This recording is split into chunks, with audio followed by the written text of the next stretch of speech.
Totoo ba yan? Ayaw mo nang malaman na ikaw ay pinag-uusapan. Ano nga ba ang sinasabi nila tungkol sa'yo? Uy, hindi ka na ako curious? Hindi ka natatempt na malaman kung ano yung pambabackstab na, alam mo yon sinasabi nila about you?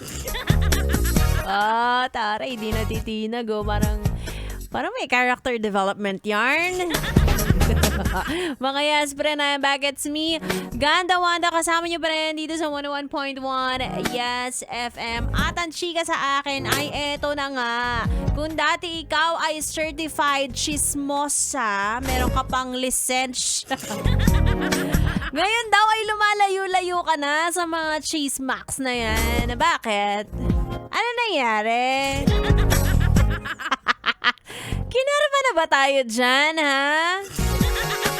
O baka naman may mga ano ka lang, may mga realizations ka lang na hindi naman talaga dapat pinag-uusapan ang buhay ng iba.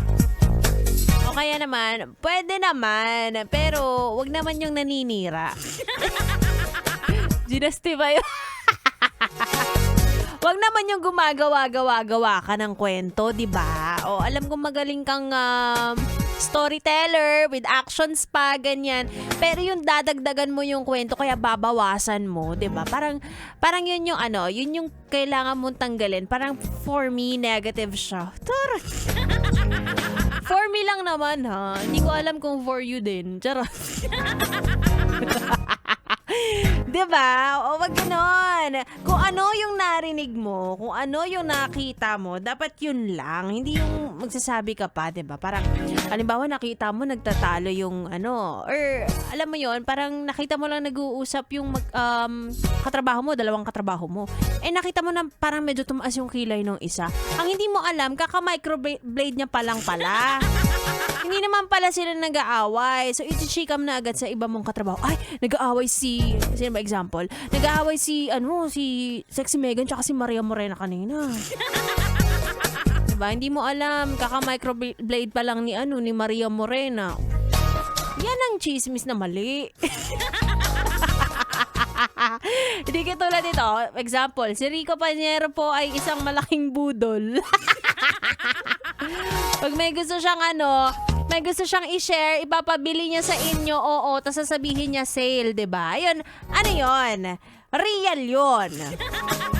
At feeling ko hindi yun masama, 'di ba? Magaling siyang salesman.